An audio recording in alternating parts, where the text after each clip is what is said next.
नमस्कार दोस्तों, मेरा नाम है शेखर और स्वागत है आप सभी का हमारे ट्यूब चैनल शिखर स्टडी पॉइंट पर। तो दोस्तों, इसमें हम देखने वाले हैं घटना चक्र की बुक से इतिहास के 20 महत्वपूर्ण प्रश्नों को। कहने को सिर्फ दोस्तों ये मात्र 20 प्रश्न हैं, लेकिन थोड़ा बहुत एक्स्ट्रा फैक्ट के साथ लगभग 35 से 40 क्वेश्चन आपके ये बन जाएंगे।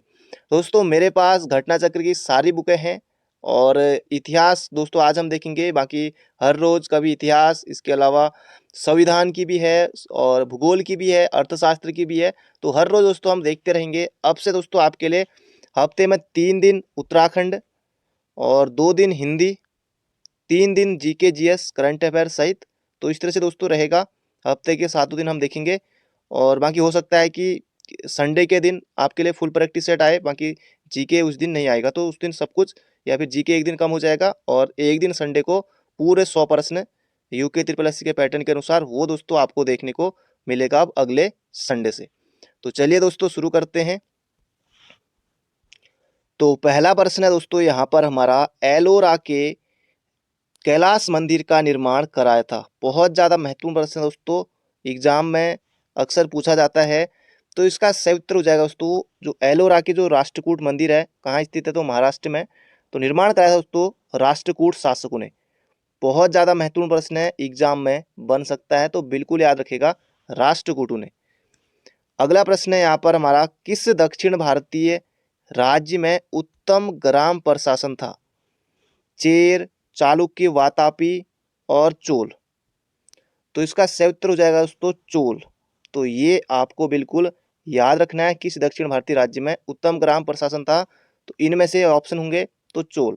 और चोल साम्राज्य की स्थापना, मैंने साम्राज्य बोल दिया, लिखेंगे तो दोस्तों इसे हम साम्राज्य। इस तरह से दोस्तों ये वर्तनी में होता है, ये वर्तनी भी आपको याद रखनी है। और चोल जो साम्राज्य की दोस्तों स्थापना की थी विजयालय ने। विजयालय, ये भी एग्जाम में पूछा गया था। बाकी दोस्तों उत्तराखंड और हिंदी, ये दोनों तो आपको पढ़नी है। और कहीं ना कहीं दोस्तों अगर सिलेक्शन में अगर थोड़ी बहुत अगर रुकता है दोस्तों जीके, क्योंकि बहुत सारे अभ्यर्थियों का जीके जो है दोस्तों कमजोर होता है उत्तराखंड में खास तौर से। हालांकि कुछ ऐसे होते हैं जो उत्तराखंड, तो दोस्तों लगभग लगभग उत्तराखंड आप कितना ही पढ़ लीजिए, 30 से लेकर 35 लगभग इतने तक सही हो जाते हैं। और लगभग की 25 से लेकर आप मान सकते हैं 35 तक अगर थोड़ी बहुत बुक पढ़ लेते हैं आप, तो उत्तराखंड में तो स्कोर हो जाता है। लेकिन असली दोस्तों जो सिलेक्शन रहता है, जो 70 से जो ऊपर नहीं बढ़, मतलब कि 60 से ऊपर नहीं बढ़ पाते, 70 तो खैर सिलेक्शन ही हो जाएगा, 60 से ऊपर दोस्तों कहीं ना कहीं इसके पास 62, 63, 65 से नीचे अटक जाते हैं। उसका कारण दोस्तों यही है कि आपको अपनी जो जीके है दोस्तों, ये आपको मजबूत करनी होगी, तभी दोस्तों सिलेक्शन नहीं रुकेगा। ये बात दोस्तों बिल्कुल सही है। अगला प्रश्न है यहाँ पर हमारा, किस शासक द्वारा सर्वप्रथम पाटलिपुत्र का राजधानी के रूप में चयन किया गया? बहुत ज्यादा महत्वपूर्ण प्रश्न है। कनिष्क, कालाशोक, अशोक या फिर उदयन। तो इसका सही उत्तर हो जाएगा दोस्तों उदयन। ये बहुत ज्यादा महत्वपूर्ण प्रश्न है। और पाटलिपुत्र नगर की स्थापना किसने की थी? तो उदयन ने। ये भी आपको याद रखना है, बहुत ज्यादा महत्वपूर्ण प्रश्न है। और गंगा एवं सोन नदी के किनारे दोस्तों स्थित है कौन है? पाटलिपुत्र। और जो उदयन था ये किस वंश का शासक था? तो हर्यक वंश का शासक था। तो ये भी आपको याद रखना है। तो बढ़ते हैं अगले प्रश्न की तरफ। अगला प्रश्न दोस्तों ये देखिए, इतने सारे एग्जामों में आया हुआ है। आध्यात्म ज्ञान के विषय में नचिकेता और यम संवाद किस उपनिषद में प्राप्त होता है? बहुत ज्यादा महत्वपूर्ण प्रश्न है। तो इसका सही उत्तर हो जाएगा दोस्तों कंठोपनिषद में। तो इसका सही उत्तर हो जाएगा हमारा कंठोपनिषद में, ऑप्शन नंबर सी। इसमें दोस्तों कहा गया है कि जैसे यम ने नचिकेता, यम नचिकेता है ना, यम का संवाद नचिकेता यम, आपने देखा भी होगा। यम ने नचिकेता के कि न इस आत्मा का कभी जन्म होता है और न ही इसकी कभी मृत्यु होती है, कुछ इस तरह का मैंने भी पढ़ा था। तो ये इसमें कहा है।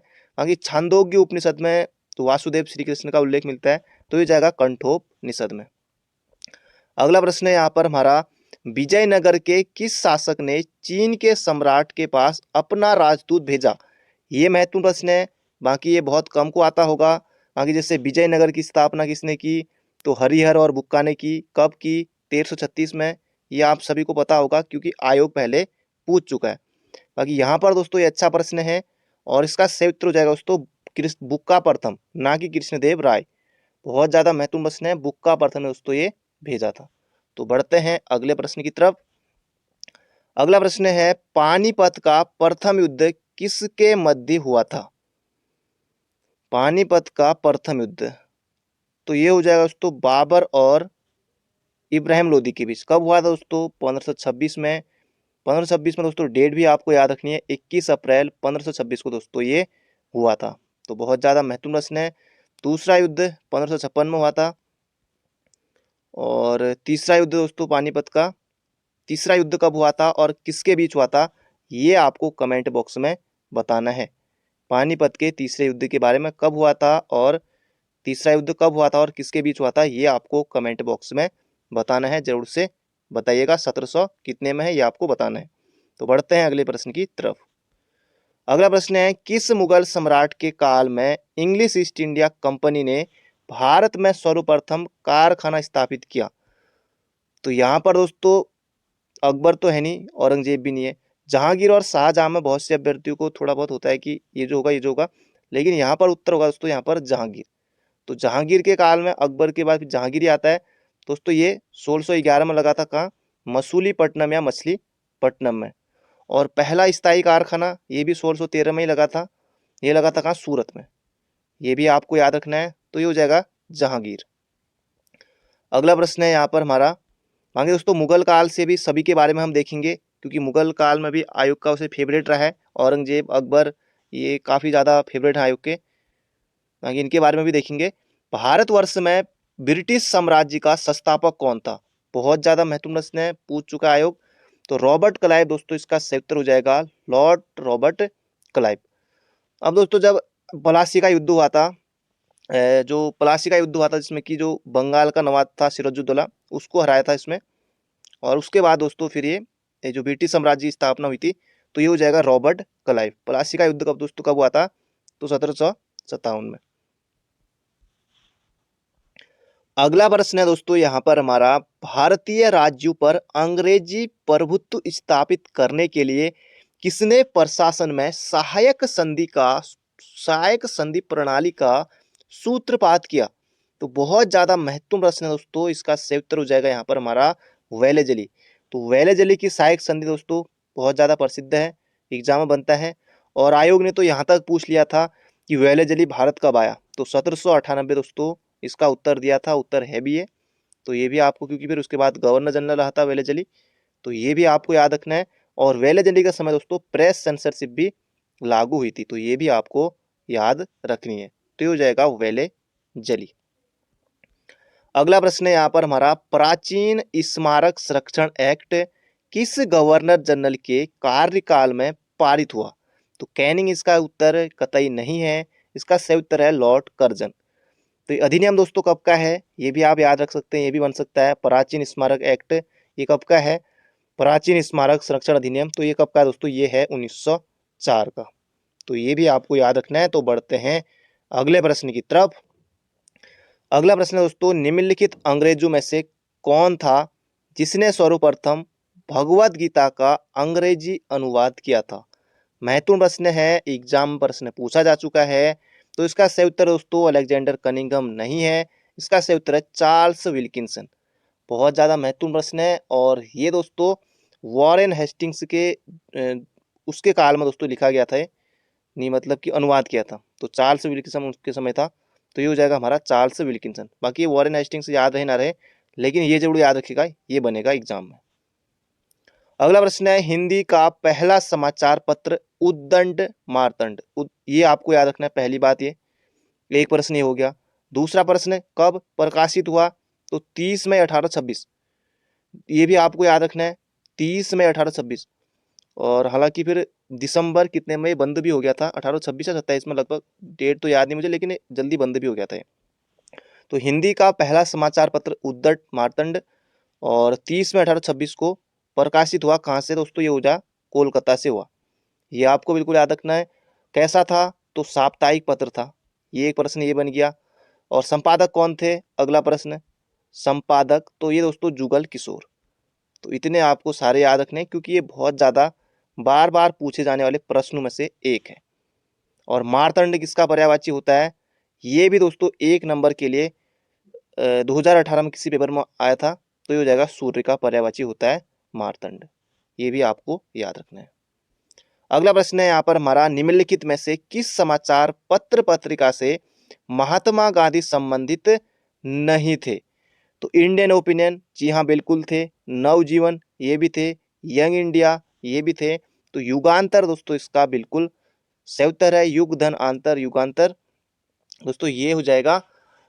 इसके अभी मुझे याद नहीं आ रहा कौन थे, लेकिन युगांतर जहाँ तक है वारिंद्र कुमार घोष होंगे, ये मैंने कुछ टाइम पढ़ा था। तो वारिंद्र कुमार घोष थे इसके, बाकी ये तीन तो गांधी से ही संबंधित है।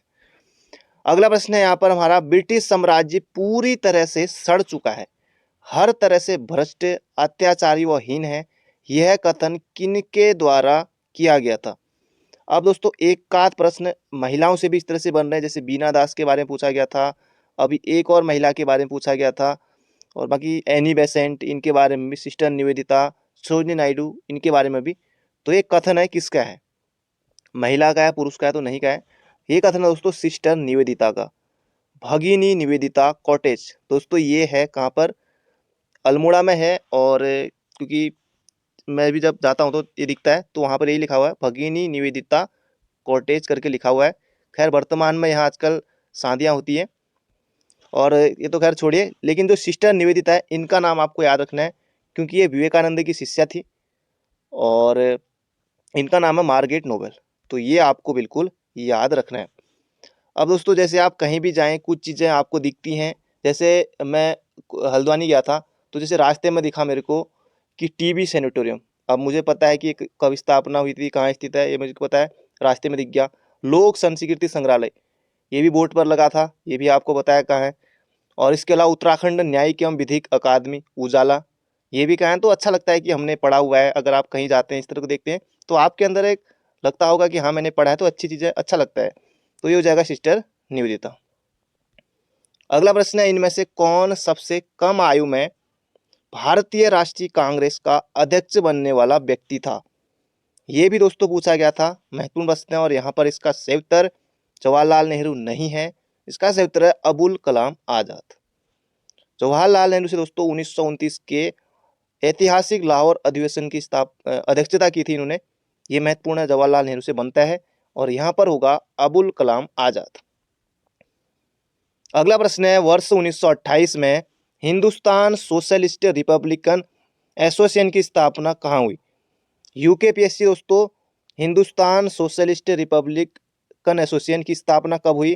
तो 1928 में। यूकेपीएससी इस प्रश्न को पूछ चुका है 2017 में। तो एक प्रश्न तो आपका ये बन गया, प्रश्न से एक प्रश्न बन गया। और यहाँ पर से उत्तर हो जाएगा कहाँ? दिल्ली में। और किसने दोस्तों? ये हो जाएगा आज़ाद, चंद्रशेखर आज़ाद। तो ये भी आपको याद रखना है। तो बढ़ते हैं अगले प्रश्न की तरफ। ये 2 बार हो गया है। अगला प्रश्न है यहाँ पर हमारा, ब्रिटिश वस्तुओं के बहिष्कार को राष्ट्रीय नीति के रूप में अपनाया गया था। महत्वपूर्ण प्रश्न है, एग्जाम बनेगा तो बहुत कम अभ्यर्थी इसको सही कर पाएंगे, लेकिन अब आएगा तो अब आप बिल्कुल सही कर ले जाएंगे। ये हो जाएगा 1905 में। 1905 में बंगाल विभाजन के बाद ही हुआ था, तो याद रखिएगा 1905। अगला प्रश्न है, महात्मा गांधी ने अहमदाबाद के निकट साबरमती के किनारे एक आश्रम बनाया था। इसे साबरमती आश्रम या फिर सत्याग्रह आश्रम भी कहा जाता है। तो ये हो जाएगा दोस्तों सत्याग्रह आश्रम। अगला प्रश्न है यहाँ पर हमारा, जब रॉलेट एक्ट पारित हुआ उस समय भारत का वायसराय कौन था? तो ये हो जाएगा दोस्तों लॉर्ड चेम्सफोर्ड था। 1919 में लॉर्ड चेम्सफोर्ड, रॉलेट एक्ट जब पारित हुआ था उस समय, जलियांवाला बाग भी उस समय हुआ था। तो ये हो जाएगा हमारा लॉर्ड चेम्सफोर्ड। अगला प्रश्न है यहाँ पर हमारा, बाकी गांधी इरविन समझौता 1931, इरविन 1931। अगला प्रश्न है यहाँ पर हमारा, 1946 में गठित अंतरिम कैबिनेट की अध्यक्षता किसने की? तो यहाँ पर दोस्तों इसका सही उत्तर हो जाएगा राजेंद्र प्रसाद नहीं है, इसका सही उत्तर है जवाहरलाल नेहरू ने की थी। सितंबर 1946 में दोस्तों ये हुआ था। और अंतरिम कैबिनेट की अध्यक्षता किसने की थी? तो जवाहरलाल नेहरू ने। तो दोस्तों इसमें हमने देखे 20 महत्वपूर्ण प्रश्नों को। बाकी कैसे लगी वीडियो कमेंट बॉक्स में जरूर बताएगा, हेल्पफुल है या नहीं। तो मिलते हैं बहुत जल्दी एक नई वीडियो में। Thank you friend, thank you so much. Channel पर नए हो तो चैनल को सब्सक्राइब जरूर कर लीजिएगा।